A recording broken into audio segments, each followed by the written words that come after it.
Welcome back. This is the third video in our mini-series to just briefly and roughly explain about Buddhism as well as mindfulness. So this is like my, in a nutshell, from a practicing Buddhist version. But of course, it's not representative of every single Buddhist or even every single Buddhist school. Okay, and today I wanted to talk to you a little bit about how the actual practicalities of being a practicing Buddhist is all about. And this is such a major but vast topic, it's even hard to think where do I actually begin. But I've kind of had a little think about it and thought, okay, just begin of where the key point is and what, as a Buddhist, in a very simple, awfully simplistic way of what do I actually practice or am taught to practice. And I thought about it and I thought, oh, it's actually compassion that I'm taught to practice. That, if anything, that is the core of what I have been taught to practice and to lead my life in. So the concept of loving kindness, which is this great vast form of compassion that is not only one single kind act, but it's a type of compassion that stems deeply from the heart. So much so that it's almost a spontaneous and kind of urgent urge to actually be a good being and do all that you can to actually help others as part of your own path. And we call this kind of feeling, this spontaneous arising of compassion, this deep compassion, Bodhicitta. And it stems very deeply from the soul, this yearning need to actually want to help others and make helping others, your path.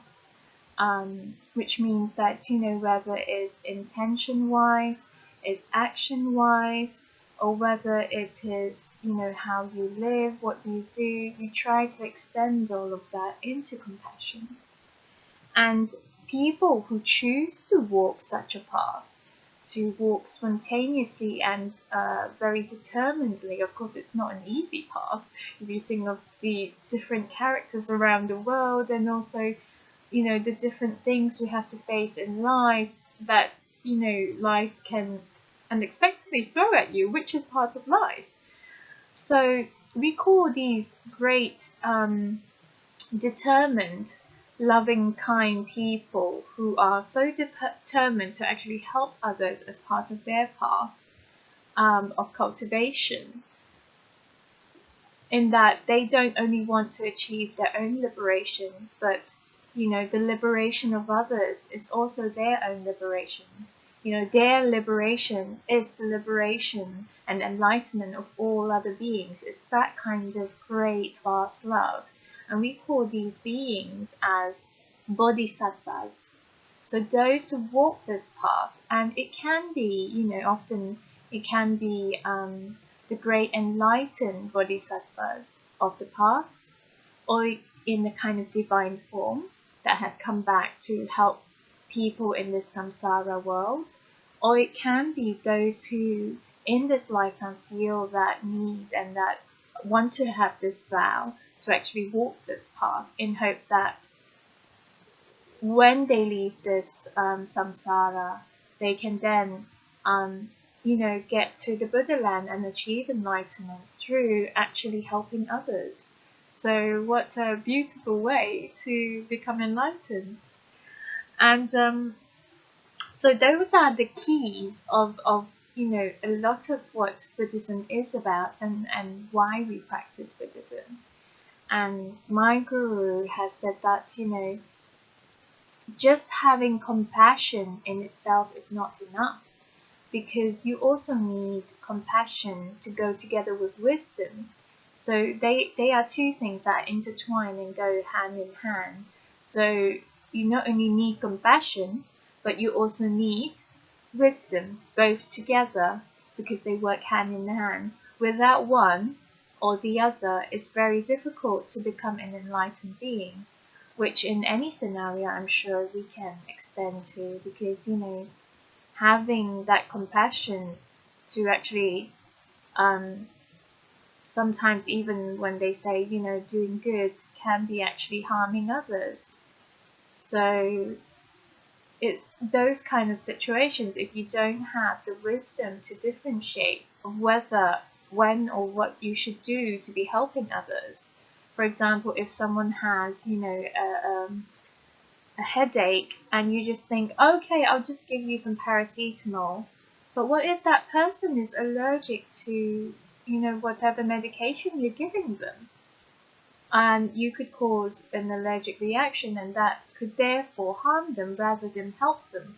Of course, the wisdom is to actually investigate what the situation is and see, rather than outrightly just saying, oh, I'll give you this paracetamol, take it and you'll be fine, because you can't guarantee everyone who takes paracetamol will be fine, because we don't know how each person's body is, or how each person is allergic to different things, or how they will react. So that's a extremely basic, of course, example. But in that kind of example, I would like to kind of show that how not only having compassion, but actually having at the same time the wisdom to actually differentiate. And of course, this wisdom comes from a deep understanding of awareness and mindfulness, being mindful of your own actions. That's why Buddhism is a moment-to-moment kind of cultivation, because it is knowing that in that particular moment when you want to help that person, being aware of actually what are the options of what I can do to actually help without actually harming this person. And also, to be safe for myself as well as others around me. It depends on what kind of scenario it is, of course. And also understanding that actually, in wanting to help them, what should I do, or where should I proceed, or even where do I start, sort of thing. Being able to differentiate also, is that situation safe for you as well as others around you to actually go and help? If it's a fire and you don't know how to put out a fire, or if it's a CPR and you don't know how to do a CPR, these are simple things, of course, that sound a little bit silly, but of course, actually in these kind of crucial moments, it is about awareness and mindfulness of where I am right now, what can I do, and also what should I do, for the good of others as well as for the good of myself and for the greater good. So, and of course that's a very basic way I'm explaining it. So, and it does not suit to every single situation. Of course, I'm aware of that. But in a very basic level, to kind of explain this the way that I know how to explain it, if you like. And that is also why, as Buddhists, a lot of us, especially Vajrayana Buddhists who are part of the Tibetan schools and the Mongolian schools as well, we try to practice what is called the Four Immeasurables. The compassion that extends to the wish of hoping every single person will not only actually achieve joy, happiness, they will also have, of course, the awareness as well as understanding what equanimity is. That deep kind of joy of equality that kind of extends to all beings. That every single being, no matter who they are, we're all interconnected in some way. And that's why in the Tibetan schools, it's often, we're taught that every single being, treat them as your child, or as your family, or as someone that you love, because no matter whether it's a stranger or, you know, it's someone who you've met only 1 or 2 times, possibility is in the great reincarnation wheel of like thousands of years, at one point, at some point, you could have been someone's mother, they could have been someone, you know, your dad or your uncle or your son or someone. So because you don't know this knowledge, and also because loving kindness is about that deep kind of love within your heart, it is taught that you should treat them as though they are family and love them like, you know, you would love not only your family but yourself and other beings. So it's a kind of very deep set of wish for joy for all beings, no matter human, animal, plants, or others. Because of course, yes, there is, you know, there is such things as ghosts and spirits and things like that. So loving compassion would extend to all beings. So yeah, and feel free to look it up, the Four Immeasurables. It is quite a beautiful, it's like a 4-sentence poem, but it's really beautiful. And often in our practice we will recite it, and kind of when you recite it, you remember and you feel it at the same time. And that's what it is about. The other thing I also wanted to talk about is, you know, why do a lot of the Vajrayana schools and these main Tibetan schools, why do they have a notion of actually taking refuge and having guru? You know, why do they need someone to be their teacher? You might think, you know, I can just as well practice at home by myself, anytime, any day. And of course you can. Every single being can. We can all practice at any point of time. And that's the whole beauty about Buddhism. You can practice no matter where you are, who you are, or what you are. But the reason why we have a guru, and in Vajrayana why we have chosen kind of to have a guru, is several things. The first one is because of lineage. Lineage in that it goes like a kind of line that goes from the top. So from a historical point of view, you know, from when a practice was taught or the school was began, that is when one of the first lineage holders was teaching someone else the practice, and teaching them in that they were actually doing one-to-one. Originally, a lot of actually Vajrayana practices were actually given one-to-one. So in the old times, in the ancient times, it was believed that actually, in actually finding a guru, the guru would observe the disciple for a few years. And at the same time, the disciple would also observe the guru for a few years to make sure that actually this is the right person to teach me, or this is the right person to learn all that I want to teach. And also, is this the right lineage or the right path for them? To make sure that they are in the right place and learning the right practices for their benefit.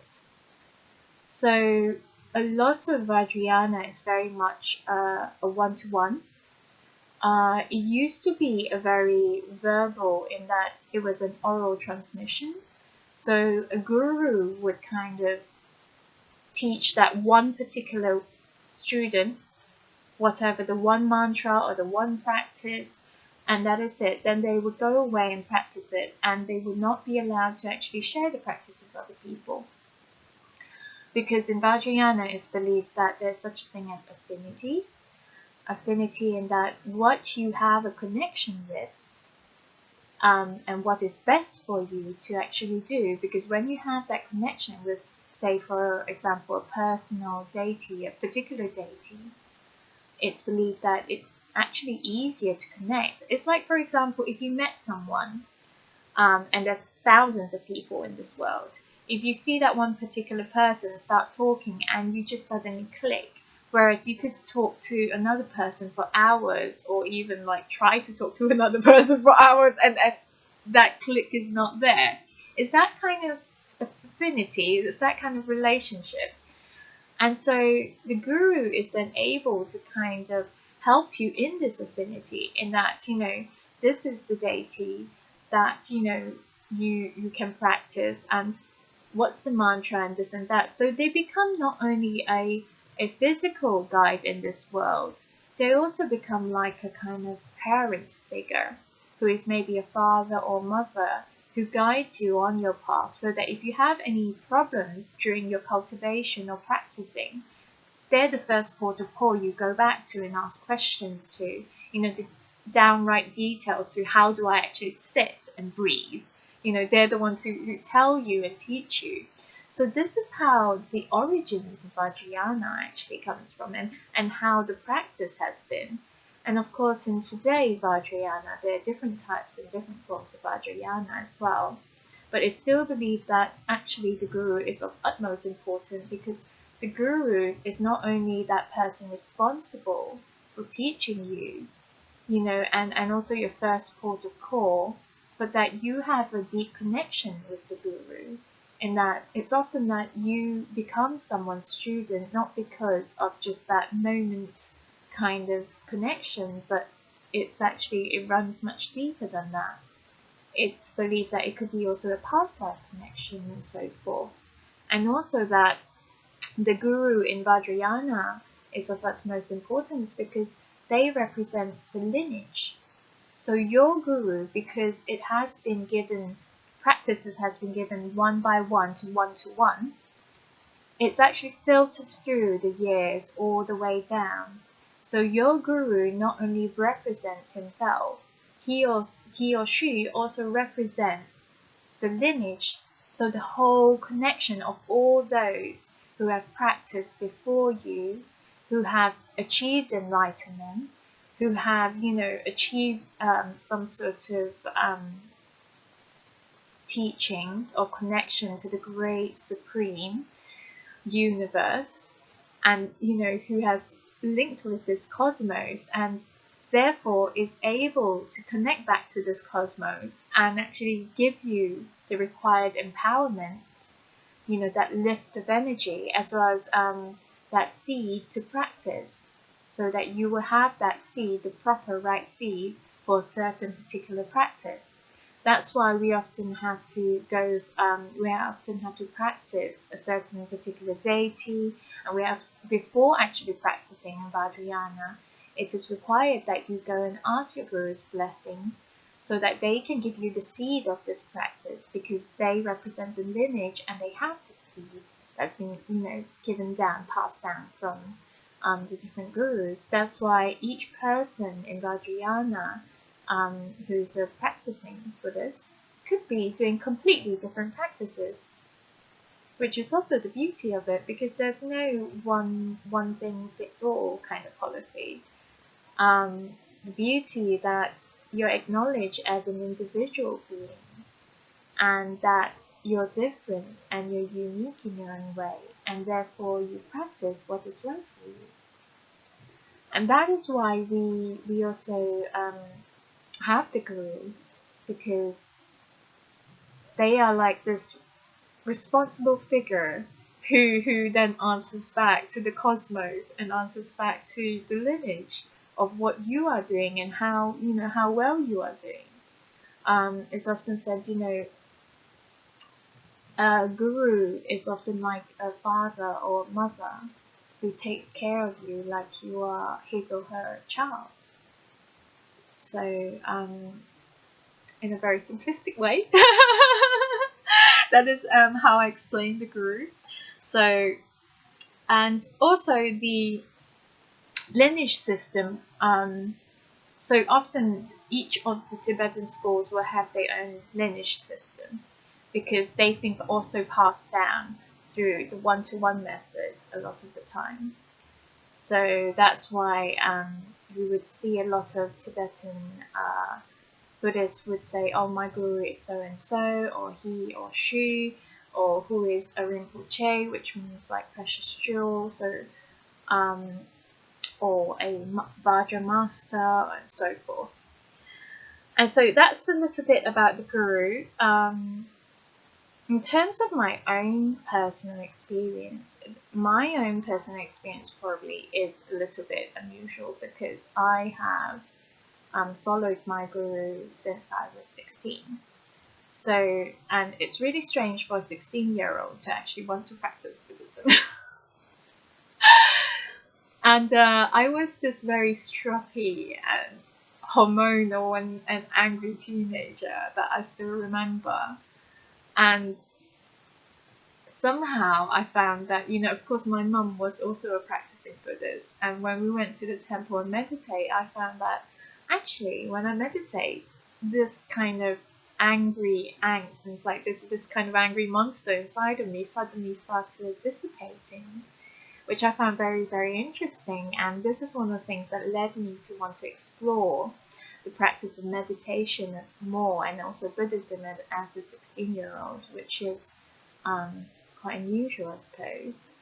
And I still remember quite clearly, I had that very strange feeling that, I just knew I wanted to practice.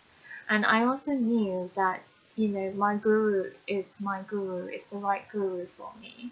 It was very strange. It's almost something I can't explain. I just kind of somehow identified with him and just felt like this is my teacher, and I know this is my teacher. It is very strange. And hence, that's how I began my journey, and lo and behold, 21 years later, I am still practicing, and I am still learning from my Guru, and I am eternally grateful for all that I've been taught and the path that I've been able to go on, because it's been a very, very amazing path, and I feel very blessed to be on this path. So there's my little bit, 2 cents on the Guru. Yes, of course. And then and the last thing I probably want to talk about is the karmic patterns and obstacles.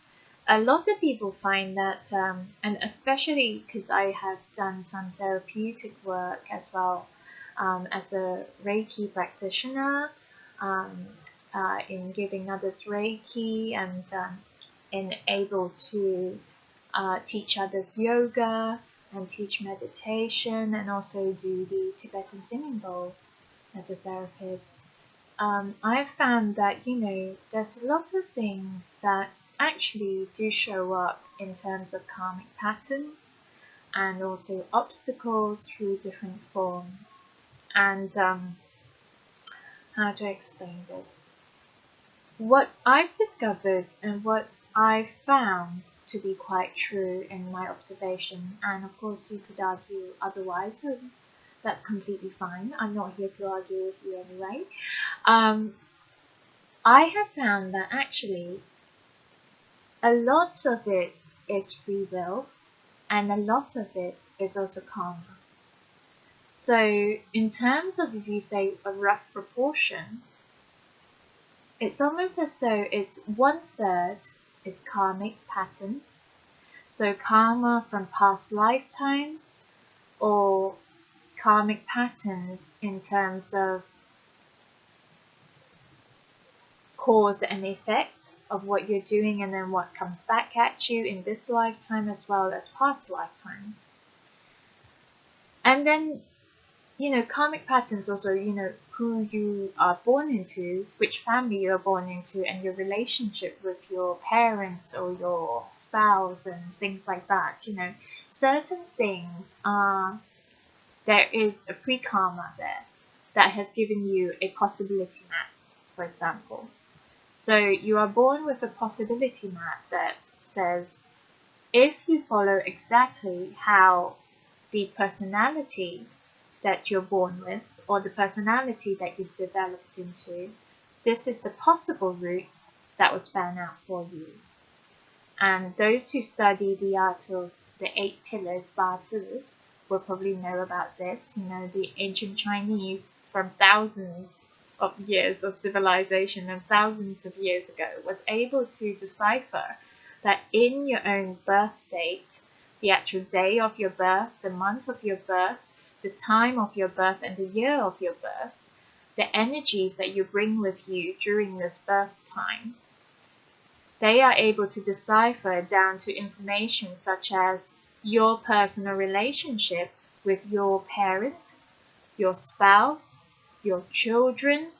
So these are predispositions that are kind of like karmically created from a past lifetime that you bring into this lifetime, if you like. And then you have free will, of course, which is also 1/3. Because anyone can change the way they behave, the way they feel, the way they think. So this is down to whether you want to change or whether you have that awareness of change and actually that understanding of wanting to change and whether it's good for you to change or not. That is entirely up to you. So, for example, if I am very, very stubborn, do I want to be a stubborn being for the rest of my life? That kind of thing, if you get what I'm trying to explain. Or do I want to actually understand that there is such a thing as, give and take, middle path, and there are times that you can be stubborn about things, and there are times that you should actually be open about it and let go of that stubbornness. And so that is all part of free will, your free will to actually set your intention to act differently or to change things. So that's 1/3 free will. And the other 1/3 is the environment around you, other people's free will, everything that's coming at you or happening around you, all that is another 1/3. So you have all this kind of mixing and swerving together, all these different elements that kind of make up life, which is, which is very, very true in that life is impermanent, because when you have so many factors all kind of mashed together, how can there be any certainty of never changing or of permanence? It's not possible. There's just too many factors in this lifetime. Anything, anyone, at any one point of time can actually change. So in terms of working with karmic patterns, one of the approaches I try to use is awareness, because I find that awareness is one of the most powerful tools that you can have to actually shift patterns, break into, different personality traits that are causing you a lot of suffering of your own. And also to understand what is actually best for you and where do you go from here, rather than let our emotions or people around us or how we feel or what people say or what people do or what we have as a personality kind of dictate our path. Knowing and understanding that change is possible at any point in time. And that, no matter what's happened, what is going on, that deep down, there is that Buddha nature, that divine light there.